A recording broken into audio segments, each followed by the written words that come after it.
Today we were checking out the unfair matches of the Roman Colosseum. I'm super excited to see what these are going to be about because, to be honest, I don't know much about history and stuff like that. I love history in terms of like the time frames and stuff like that. I just never took the time to learn about it, I guess you could say. Like, I know some things, but like if you were to ask me like certain things that most people probably know, I probably wouldn't know it. And that's just me being a little, I don't know, man. I don't know, man. I just everybody learns different, and unfortunately, the school I was at just didn't really know how to teach. I don't know, man. Everybody learns different, and unfortunately, the school that I was at, I just couldn't really learn much until my senior year. I will shout out to my teacher the senior year. I literally walked up to him at the end of the year and shook his hand and said, "Hey, thank you for everything you did." I was actually able to learn. This is the first year out of all my high school, you know what I'm saying, of all my high school history teachers that I was actually able to learn. You know what I'm saying? So that guy did great. He would pick on you in terms of like he sees it, he can tell that you don't understand what's going on, so he would call on you and be like, "Hey, let's debate about it. Let's talk about it. What don't you understand? Let's walk through it." And he wouldn't make you look stupid in front of everybody. Like everybody was a part of it, conversations and stuff like that. So that guy was great, and I shook his hand, and like I went up to him at the end of the year, like I said. But with that being said, enough of me yapping. Welcome to the channel, guys. How you doing? Let's get into the video and let's get it going. Let's start with the unfair and slowly work our way towards the most brutal matchups on the list. Okay. Number 10, blind fighters. What? Gladiator were criminals who would be forced to fight completely blind. They would be given a straight sword and a helmet for protection. Except the helmet was practically a curse, since it was completely sealed off, preventing the fighter from seeing or hearing anything. It would mess up their The fight senses, would right? begin as soon as the fighters were placed within close range of one another, with the most popular strategy being the swing and pray method, which in all honesty was the only strategy available. Now, Yeah. the good news is that judges weren't really needed for these fights, since the winners were very easy to identify, as they were the only contestants still breathing. Now, the crazy part is that this spectacle was seen as comedic relief more than anything. And if you don't think two blind men fighting each other to the death is hilarious, well, you have a lot to learn about comedy. Now, this might not sound that unfair at first, since both men are equally blind and equipped with the same weapon, but think again. Yo, before you get into this, it's crazy because not like every person's different, right? And it definitely depends on how long have these guys been blind. Because somebody who's been blind their entire life, I would think that they would destroy the other person who just got blinded recently, right? Because you're growing up using different senses and they're heightened, at least according to what everything says about, somebody being blind. Obviously, it's probably maybe it's a little false, who knows? But at least what you can look up and tell about it, right? So you would think that they would have an advantage, but that swing method. I mean, how do you? I can't even like imagine closing my eyes and like I don't know. Since the winner of the match would typically be rewarded with another match, then another one, and another one, and another one. You get the point. As you can imagine, a winning streak Yeah, never really man. lasted for very long. That's crazy. Number 9, naval battles. There was nothing more Ooh. epic than the naval battles of the Colosseum. Also, one of the most unfair, bloody, and expensive. The event would begin by filling the Colosseum with water in around a dozen ships. It's estimated that thousands of prisoners would participate in these events. Would they But shoot let's talk about what made these battles unfair. Now, depending on actual the starting cannons position or of your what? ship, it could determine your likelihood of survival. Well, at least for a bit longer. You would as want to start at odds the of outside. survival were almost non-existent to begin with. Ships that started in between two other ships would make for an easy target, easily creating a 1v2 scenario. Wait. Prisoners would invade Hold on. other ships, killing everyone that stood in their way. Wait. 1v2 scenario. Hold on. Ships that started between two other ships. Every goddamn ship starts between two other ships. This one, two other ships. This one, two other ships. I think the idea is every ship. Oh, no, yeah. Assuming this is the actual. This probably isn't the actual layout. But like every ship starts with two other ships. But maybe some ships were closer than others and stuff like that. Who knows? But what the fuck? Between two other ships would make for an easy target, easily creating a 1v2 scenario. Prisoners would invade other ships, killing everyone that stood in their way, while others would simply use the more popular strategy we see today, which is, of course, running away from all fights and sneaking their way to the final round, where they can hope to steal the win with a single kill. The bloody fight would come to an end when there was only one ship or team remaining. As terrible as these battles were, at least they were easy to clean up. The Romans would try their best to remove all the large debris from the water, before the stadium would be flushed like a giant toilet bowl, sending all the remains downstream for another town to deal with. Number 8. Gladiator fights. Gladiator Yeah. fights were the single most popular matches of the Colosseum, with the good matchups typically being saved for the main event. Now, how can two gladiators fighting each other be unfair, you might ask? Well, for starters, the emperors weren't really interested in fairness, as Oh, their hell primary no. concern was entertainment. Of And with over course. 20 different classes of gladiators to choose from, the styles would be mixed and matched based on These are entertainment these are alone. Here are some of classes? the most unfair and popular matchups. Retiarius versus Secutor. Retiarius were equipped with a net, a trident, a dagger, and minimal armor, while the Secutor was equipped with a sword, a large shield, a helmet, and heavy armor. Hey, look. Hey, look. Hey, look. Hey, look. If you knew what you were doing, you could fuck this guy up with that setup. I would die if I was here. But imagine you got the net, you grab his shield, he tries to pull away. Like if you throw the net onto his shield, you throw it onto his sword, he'll just cut the net probably. You can throw the net onto his head. Depending on how it latches on, it might be able to pull him to the ground. But I mean, you could take his shield away. Boom, that's one. Then now you have distance with the trident. You could definitely do some things here. Obviously, you probably would still lose because you still don't have a helmet and stuff. But I ain't gonna lie, like looking at this, bro. Oh man, I know Mountain Blade. I'm thinking game wise, dude. A game that's not necessarily just about a game that's not necessarily just about gladiator fights would be dope. But I just like this would be dope, man. Like go in, work your way up and stuff like that. That'd be cool. Go ahead, pick one. If you chose the Secutor, well, GG's, you're dead. As the Retiarius just had to keep his distance and I poke at told the what? Secutor. What'd I Or better say? yet, trap him by throwing his net on him, Come giving him on. enough time to emote before poking him to death. All right, let's try another one. Let's go. Murmillo Okay. versus Thorax. Murmillo Give me were their armed setup. with a large rectangular shield, Okay. a short sword, a helmet, and a metal or leather sleeve for protection. On While their the Thorax swinging was arm. equipped with a light shield, a curved sword, a helmet, and a metal or leather sleeve for protection. Okay. So here's the idea, right? The idea is this guy has a short sword. This guy has a bigger shield. He has a bigger helmet. His vision is blocked more than the other guy. I think I would imagine so. This guy can move around fast, right? So if this guy's agile, he can get around fast. So I'm gonna take right side with the smaller shield, and I forget what the sword's called. It's like a Sither or something. It starts with SC. I think it's SCT or something like that. But I would take that side. Go ahead, pick one. We're picking the Jason Mass side, bro. He's more agile.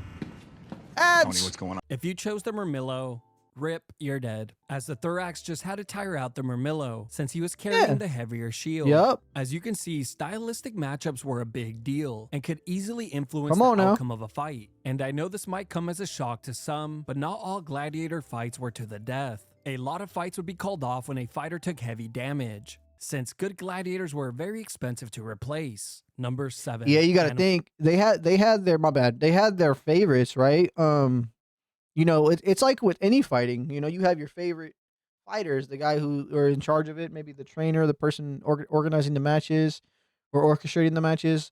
They're gonna have their favorites to win. They might even be betting on it. I imagine that they were doing bets as well on top of entertainment. They had to make their money, right?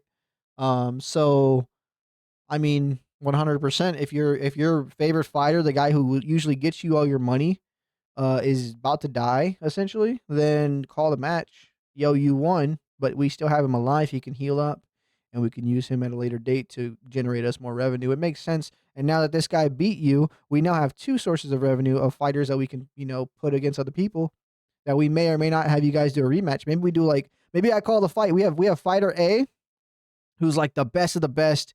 He's been doing the best. They've winning all the fights, making us all the money. And we have fighter B who came out of nowhere. He works his way through the entire Colosseum, right? And he ends up beating fighter A, right? Well, guess what? We call the fight. This guy gets healed up. Fighter B does his thing. It generates his money while he's healing, right? We're still making money. And then on top of that, we do a giant promotion, boom, rematch fight against the two. And then maybe we do maybe we don't do fight to the death again. Maybe we do. But then again, it's like a giant rematch. You just got to think of it that way of like how they would think. And I don't know if they would think that way. To be honest, it's different people, different times, different backgrounds. But if you're thinking of it this way, like don't lose your fighter, especially, then you make a lot of money that way. And I don't know if these were actually for money or for just for entertainment. The Roman Colosseum hosted events for both entertainment and political gain. With complex mix of money, power, and spectacle, public spectacles were a way for the ruling class to gain popularity by providing free, exciting entertainment to the masses, which kept them happy, distracted from other issues. Meanwhile, money played a role in the economics of the gladiatorial games themselves. Successful gladiators could earn a sufficient prize money, and it was expensive for owners to have their valuable trained fighters killed. So yeah, they would lose their fighters. So call the fight early. They don't make the money, but they stay alive, kind of thing. Let's continue the video because I'm too busy yapping. But hey, part of the reaction video, right? I'm trying to like change up things. I'm not trying to just watch the video the entire time because that's not me reacting to it. I mean, it kind of is, but it's not exactly. I'm trying to throw my input in there. And in a video like these, first of all, from Good Enough, I don't know if you guys can see that. There you go, from Good Enough right here, bro. He's already 4 minutes of my first video watching this guy. Amazing, and it's nice and like everything's nice and easy to react to. It's it's dope. It's dope. All right, let's continue the video. I backtracked it a little bit just so we don't miss out what he said. Number 7, animal battles. Humans were not the only ones to have unfair matchups inside of the Colosseum, since animals were also treated like criminals. They would be enslaved, pinned against each other, and humiliated. And were Holy such shit. a popular spectacle that at times, thousands of animals would be slaughtered in a given day, which was completely unsustainable, driving many animals to extinction. Here are some of the most popular and unfair matchups that were commonly seen in the Colosseum. Elephant versus rhino. Oh my gosh, bro. The rhino's destroying, right? The rhino's destroying an elephant. That's so sad. See, when it comes like people, I'm like, okay, I don't care because I know how people are, right? I guess animals are kind of the same way. They can be the same way, but they're forced that way. We have a choice. Granted, they don't really have a choice back in that time like that, but in general, for the most part, nowadays, people have a choice to be good slash bad. And you could argue they don't, but some people don't. But it's like, bro, an animal, like, come on, man. One of the most famous Colosseum battles was when an enraged rhino was pinned against an elephant, with the elephant eventually winning when he decided to cheat by grabbing a spear with its trunk and gouging the rhino's eyes out. Oh my gosh. I'm sorry. I am stupid. I am dumb. Elephants are smart as shit. How did I not know that?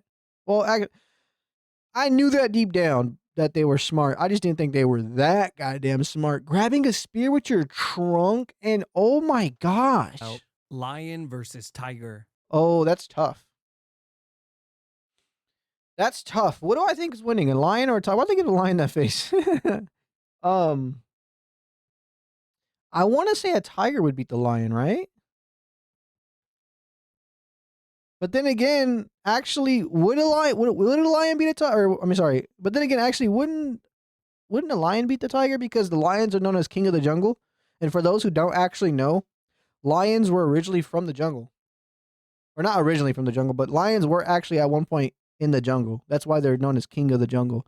So, and we know tigers are there, I think, right? And maybe I'm wrong. I think a lion would beat. I want to say tiger here, but I think because of the name king of the jungle, I want to go lion.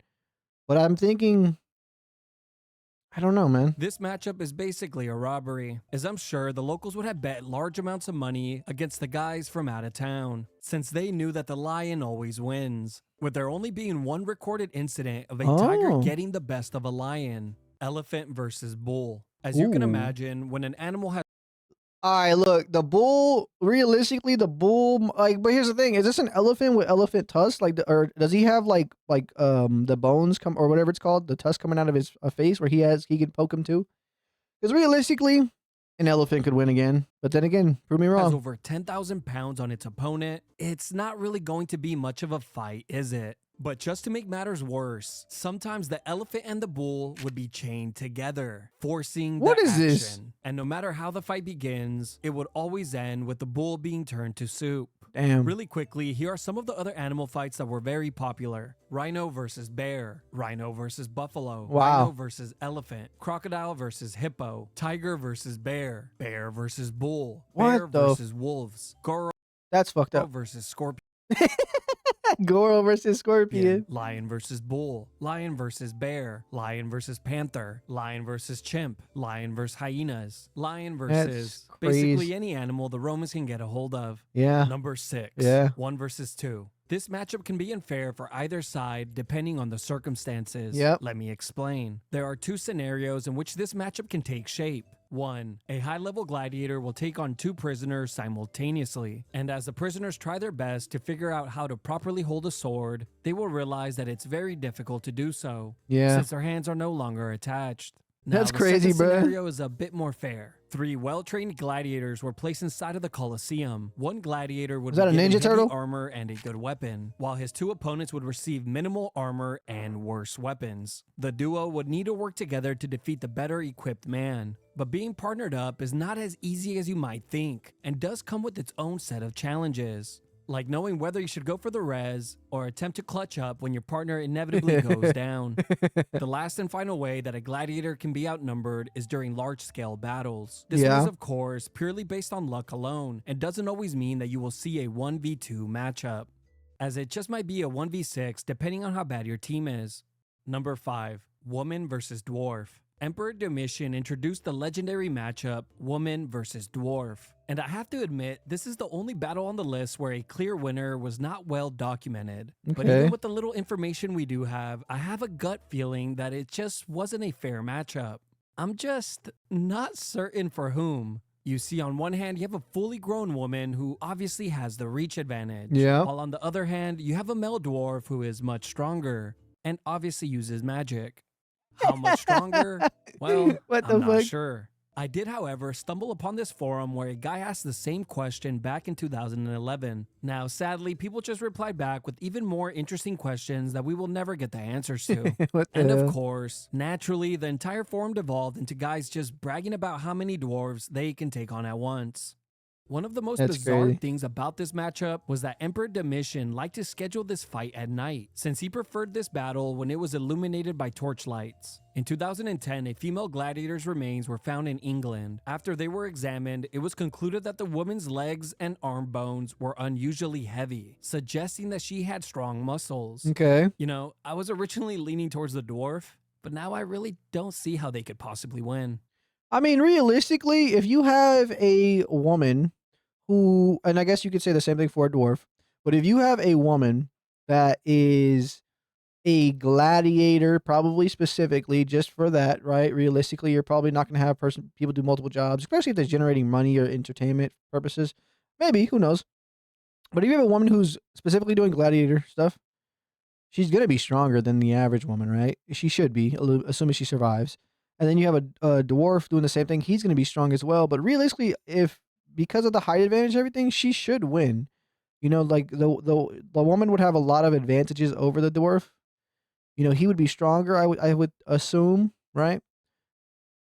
But then again, I would say she would have a lot of advantages over the dwarf. But maybe I'm wrong. Maybe I'm wrong. You know. Number 4. Wild animal hunts. Perhaps one of the most unique spectacles of the Interesting Colosseum here. was the wild animal hunts. Here, the entire Colosseum arena was made to resemble the animal's natural environment. A few men were then brought out to the arena equipped with small shields and weapons. Then for the next few minutes or hours, the arena would be slowly filled with terrifying predators. But if they really wanted to get the crowd on their feet, all the animals would be released at once. Sometimes the men who were fighting the lions, bears, and panthers Bro has a scouter on his face. would have been well-trained fighters, while other times they would have been condemned criminals who were just given the death sentence and stood zero to no Yeah. chance of winning. I think that's a fair assumption, right? Or not assumption. That's a fair point. There's a guy in the tree. There's two guys in the trees. There's a guy in the back hiding behind a bush. The guys that are sentenced to death, right? I think this is a fair thing, you know. But I think a lot of times these guys were just like outnumbered. The ones that were sentenced to death. Here are some of the animals you could have expected to make an appearance. Lions, tigers, bears, elephants, rhinos, panthers, leopards, hyenas, Yeah. wolves, boars, bulls, deers, ostriches, crocodiles, giraffes, camels, Crocodile, and huh? ship rats. Of course, What the ship hell? rats were not invited, but they showed up anyways. Yeah. Number 3. Man versus beast. Man Ooh. vs. Beast matches were one-on-one battles and were the second most popular spectacle, only behind gladiator fights. Now, there were basically two ways that What this was the matchup number would be one? I guess arranged, we're gonna with find both of out. them tailored for maximum entertainment for the crowd. The first one was when a professional slave or volunteer fighter known as a bestiarius would face off with a terrifying beast. The animal could be anything from a lion, leopard, tiger, bear, or any other large and powerful creature. These Yeah. battles would typically end with the animal being defeated, even if the bestiarius took heavy damage. On the other hand, the second matchup was much more bloody and typically ended with the man being torn to pieces. Here, a criminal or prisoner of war would be forced to face off with the animal. With little to no training, it was only a matter of time before the man would become an anatomy lesson. And Yeah. it definitely didn't help that the animals were starved for long periods of time before they were brought out, making them a lot more angry and aggressive. There was even a single lion that took out over 200 men Holy before it was shit. finally defeated, which is obviously a padded record. Imagine, like, that sucks, bro. But imagine the lion that took out 200 men. This lion is scarred up. This motherfucker is he's in survival mode. He's been in survival mode for the longest goddamn time, and now, you know what I'm saying? Like, I can just that's crazy, bro. Because dude, I think in the wild they're already fighting each other for land and sorry, territories. They're fighting each other, other lions and stuff like that, and hunting and other things. You know, other different animals that are trying to attack them and stuff. It's crazy. But I mean, hey, man, it is what it is. Somebody got the best of him, though. Since it clearly fought nothing but tomato cans. Oh, I should also mention there is another event that was very popular and is somewhat related, where a criminal was tied to a stake and then a wild animal would be released to eat him alive. That's crazy. You know, you would think that this would be one of those situations where if you've seen it once, then you've seen them all type of deal. But apparently, some emperors love to show this one quite often. Number 2. Prisoner versus professional gladiator. Easily one of Yeah. the most unfair matchups of the Yep. Colosseum was when prisoners would face off against a professional and seasoned gladiator. The professional gladiator could have been a slave himself with many fights under his belt, or a volunteer gladiator that was part of one of the many gladiatorial schools. Either way, the criminal with zero to no experience was basically sentenced to death.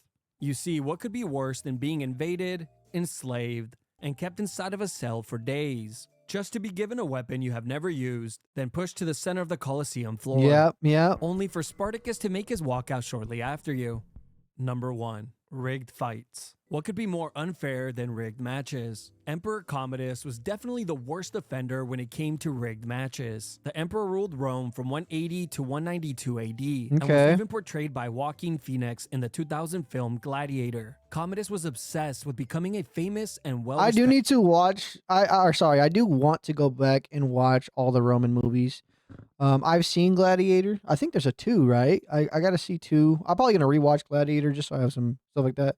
I need to watch 300. Yeah, there's a lot of stuff I want to watch because like this kind of history I really do enjoy. So like going back and watching stuff, whether it's fictional or not, who cares? I do like watching it. So hey, might have to check it out, man. Might have to check it out. gladiator. So much so that he would even compete himself. Well, if you could even call it that. An emperor fighting as a gladiator was unheard of. Oh Now, yeah. of Oh, course, absolutely not. Commodus had the best training in all of Rome and was actually very talented with the sword. But that wouldn't stop him from rigging fights by secretly injuring men just moments before they were brought out to Oh face yeah. him. His opponents were injured in a way that could be concealed under their armor, but We've seen that plenty times in movies and shows, not really in real life because we're not there, right? It's a different time frame, but I mean, we've seen the idea of this, and I don't put it past anybody, especially if you're basically an asshole of a ruler. You know what I'm saying? And you're doing this for the fame of the people and stuff like that. Yeah, I for sure see this. Give them a minor injury or maybe a more serious one that you can't see. be devastating enough to hinder their performance or make a limb unusable. Another strategy that the emperor would use was simply fighting men with zero to no experience, making for another easy W. Emperor Commodus would have the longest undefeated record as a gladiator, and it's suspected that he competed hundreds of times. He would also charge the Roman treasury around 25,000 pieces of silver every time he competed. There are many things you could call Emperor Commodus, but one thing you can't say is that he ever discriminated, since animals were also injured and thrown in to face him. Apparently, he killed hundreds of lions, ostriches, some giraffes, and on one occasion even killed 3 elephants that were just laying on the floor. Wow. Now, as horrible as That's this all crazy. sounds, this was all just a warm-up. And in November of 192 AD, he held the Polybian Games, a festival that lasted around 2 weeks. There, Commodus shot hundreds of animals with arrows and javelins every single day. But if it makes you feel any better, 1 month after the Polybian Games, Commodus would be strangled to death inside of his bathtub by a professional wrestler named Narcissus. Which, for a man, that has to be the most embarrassing way to be found dead. Completely naked inside of a cold tub. Damn. You can't even explain your way out of that one. That's crazy, bro. The insane jobs of medieval barbers. Might have to check that out, bro. What the hell? Ladies and gentlemen, that is the unfair matches of the Roman Colosseum. Shout out to Good Enough for the video. Thank you so much. That is a banger of a video. We're going to be checking more out from him. I'd love to hear your guys' thoughts on the video down below in the comments. Do you guys think that you would survive in the Roman Colosseum? I don't think I would. I don't think, to be honest, I don't think a lot of us would. Almost all of us would today, realistically, because a lot of times it was, you could say it wasn't rigged, but it was rigged. And if you won, they'd bring out another one. You know what I'm saying? So it just is what it is. But with that being said, you guys have a good day. If you guys enjoyed, hit the like button down below. And I will see you guys in the next video. Take it easy. Peace. कमरे में घुसता जैसे हाथी table बैठा तो फिर गांधी करते मोटा चार शो का होते दंगे चलती लाठी हमने हार से सीखा और सीखों से जीत बना दी सोना था हराम तभी तो किस्मत हो रही चांदी चांदी है मीन एक दिन रहता दिल्ली दूजे दिन मैं बैठा बाली पंगा चीते से तो समझो रास्ता बिल्ली काटे काली है can see through all of them ये रैपर सबके सब हैं जाली जब जब बैरी मांगे पैर तब तब बैरी मांगे पानी you know